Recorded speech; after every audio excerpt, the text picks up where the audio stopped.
പ്രിയ മകൾക്ക് ഗവൺമെന്റ് ജോലിയുണ്ട്. അവൾ എല്ലാ ദിവസവും ഏലപ്പാറയിൽ നിന്ന് കോട്ടയം വരെ പോയിട്ട് ജോലി ചെയ്ത് മടങ്ങി വരുന്നവളാണ്. അവനും അതുപോലെ തന്നെ ജോലിയുണ്ട്. ഇന്നലെയൊക്കെ പെയിന്റിങ്ങിന് ഞാൻ ഫോൺ വിളിച്ചപ്പോൾ സമയത്ത് ആശൻ പടത്തെ തൂങ്ങി നിൽക്കുകയാണ്. നല്ല ഫോൺ എടുക്കാൻ സാധിച്ചില്ല.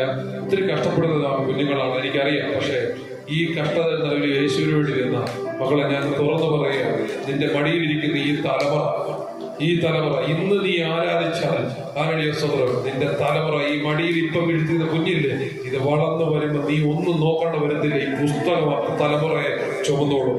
അതിനെ നീ അനുഗ്രഹിച്ച് നടത്തിക്കോളും. നിങ്ങളൊക്കെ ആരാധനയ്ക്ക് വില കൊടുക്കുന്നുള്ളൂ, എനിക്കറിയാം. പലയിടത്തും പോയിട്ടാണ് നിങ്ങൾ വരുന്നത്.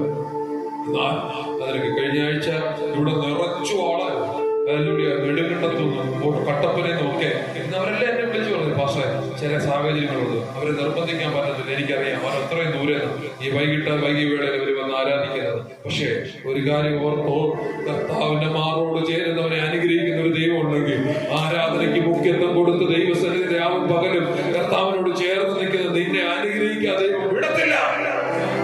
സ്ഥിതികൾക്ക് ദൈവം മാറ്റം വരുത്തുക തന്നെ ചെയ്യും. ഹല്ലേലൂയ, സ്തോത്രം. 111-ാമത്തെ ഹല്ലേലൂയ സ്തോത്രം സങ്കീർത്തനത്തിന്റെ 2-3 വാക്യം വായിക്കുമ്പോൾ ഹല്ലേലൂയ സ്തോത്രം, ദൈവത്തിന്റെ പ്രവൃത്തി എന്ന് പറഞ്ഞാൽ അതെങ്ങനെയാണെന്നുള്ളത് നമ്മൾ വ്യക്തമായിട്ട് എഴുതിയിട്ടുണ്ട്. 111-ാം സങ്കീർത്തനത്തിന്റെ 2-3 വാക്യങ്ങളൊന്ന് വായിച്ചാട്ടെ. ഹല്ലേലൂയ. ഞാൻ വളരെ ചുരുക്കത്തിൽ തന്നെ എന്റെ മെസ്സേജ് അവസാനിപ്പിക്കാൻ പോവുകയാണ്. വായിച്ചാട്ടെ. യഹോവയുടെ പ്രവൃത്തികൾ വലുതാണെന്ന് കേട്ടോ. നിന്നെ പൊളിച്ചു കളയാതെ പണിയുന്ന നിന്നെ നട്ട് വളർത്തുവാൻ തക്കവണ്ണം പദ്ധതിയിടുന്ന ദൈവത്തിന്റെ പ്രവൃത്തി ഉണ്ടല്ലോ. ചെറുതായ പ്രവൃത്തിയല്ല. ദൈവമക്കളെ, ദൈവത്തോട് അടുത്ത് വരുന്ന നിന്നെ കുറിച്ചുള്ള ദൈവത്തിന്റെ പദ്ധതി ചെറുതല്ലെന്ന്. ഹല്ലേലൂയ സ്തോത്രം. വലിയ പ്രവൃത്തിക്കായിട്ട് ദൈവം നിന്നെ ഒരുക്കി കാത്തിരിക്കുന്ന ഒരു സ്വർഗമുണ്ട്. ഹല്ലേലൂയ സ്തോത്രം. യഹോവയുടെ പ്രവൃത്തികൾ വലിയവയാണ്. അവനിഷ്ടമുള്ളവരൊക്കെ ശോധന ചെയ്യേണ്ടവയാകുന്നു. അവന്റെ പ്രവൃത്തി മഹത്വവും തേജസ്സും ഉള്ളത്. കേട്ടോ, അവന്റെ പ്രവൃത്തി മഹത്വവും തേജസ്സും ഉള്ളത്. അവന്റെ നീതി എന്നേക്കും നിലനിൽക്കുന്നു. ദൈവത്തിന്റെ പ്രവൃത്തി മഹത്വമുള്ളതാച്ചാ, ദൈവത്തിന്റെ പ്രവൃത്തി തേജസ്സുള്ളതാച്ചാ. ഇന്ന് ആ വാക്കുകൾ വളരെ ആഞ്ഞടിച്ച് പറഞ്ഞു. പ്രസംഗിച്ചപ്പോൾ സങ്കീർത്തനത്തിൽ കൂടെ പറഞ്ഞു, അല്ലെ, സൂര്യന്റെ തേജസ് വേറെ, നക്ഷത്രങ്ങളുടെ തേജസ് വേറെ. തേജസ്സിന്റെ കാര്യം ഇങ്ങനെ പറയുക എന്നൊക്കെയായിരുന്നു. റോമിലൂടെ വർഷിപ്പ് ചെയ്തുകൊണ്ടിരുന്നപ്പോൾ തന്നോട് താനും ദൈവത്തിന്റെ ആർക്കുകയാണ്. ഭയങ്കരമായിട്ട് ആത്മ സാന്നിധ്യത്തിൽ പറയും, കർത്താവേ അങ്ങനെ സാന്നിധ്യം ഇവിടെ, നിങ്ങളുടെ തേജസ് ഇവിടെ ഇറങ്ങണം, നമ്മുടെ മഹത്വം ഇവിടെ ഇറങ്ങണം. ദൈവത്തിന്റെ പ്രവൃത്തിയിൽ ദൈവത്തിന്റെ തേജസ്സും മഹത്വവും വെളിപ്പെട്ടാലുണ്ടല്ലോ, പിന്നെ നീ തിരിഞ്ഞു നോക്കേണ്ട വരത്തില്ല. നിന്റെ മേൽ പൊതിഞ്ഞിരുന്ന ആ ദൈവ തേജസ്സല്ല, ദൈവത്തിന്റെ അഭിഷേകത്തിന്റെ ശക്തിയാൽ, ദൈവത്തിന്റെ മഹത്വത്താൽ നിന്റെ മേലുള്ള ആ അഭിഷേകം അനേക അന്ധകാരത്തെ മാറ്റുകയും നിന്റെ മുമ്പിൽ നിൽക്കുന്ന എല്ലാ തടസ്സങ്ങളെയും മാറ്റി ഒരു വലിയ ദൈവ പ്രവൃത്തി നിന്നിൽ കൂടി വെളിപ്പെടാൻ കൊണ്ടുവിടയായി തീരും. നമ്മൾ നിസ്സാരക്കാരല്ല ദൈവമക്കളെ, നമ്മൾ നിസ്സാരക്കാരല്ലെന്ന്.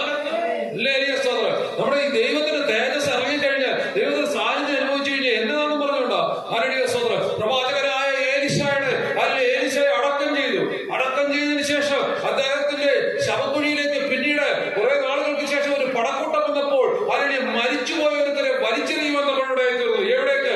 ഹല്ലേലൂയ സ്തോത്രം. ആ ഏലീശയുടെ ശവകുടീരത്തിലേക്ക്.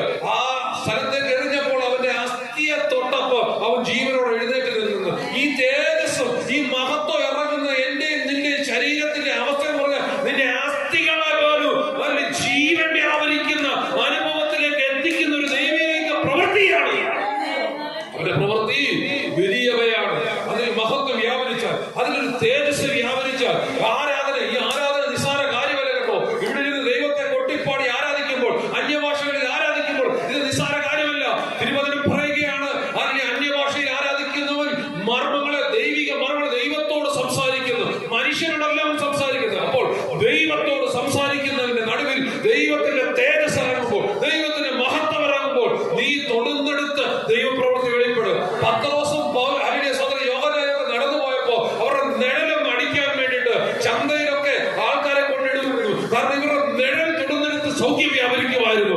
ഇവർ തൊടുന്നെടുത്ത് ഇവരുടെ വാക്കുകൾ പറയുന്നിടത്ത് ദൈവപ്രവൃത്തി വെളിപ്പെടുമായിരുന്നു. ഇവരുടെ ഒറ്റ പ്രസംഗത്തിലൊക്കെ 5000 3000 ഒക്കെ പേര് രക്ഷിക്കപ്പെടുമായിരുന്നു. കാരണം വേറൊന്നുമല്ല, ഒരു ദിവസം 150 പേർ 120 പേർ കൂടിയിരുന്ന മാളിക മുറിയിൽ, അതിൽ മർക്കോസിന്റെ മാളിക മുറിയിൽ അവർ അന്ന് വരെ കാണാത്ത ഒരു അനുഭവം വെളിപ്പെട്ടു. പരിശുദ്ധാത്മാവ് ഇറങ്ങി വന്നു. ആ പരിശുദ്ധാത്മാവ് ഇറങ്ങി വന്നപ്പോൾ ആ തേജസ് അനുഭവിക്കുവാൻ, ആ മഹത്വം അനുഭവിക്കുവാൻ, അന്ന് വരെയും ഹല്ലേലൂയ സ്തോത്രം അനുഭവിക്കാത്ത മഹത്വം അനുഭവിക്കുവാൻ അവർക്കൊരു ഭാഗ്യം ലഭിച്ചു.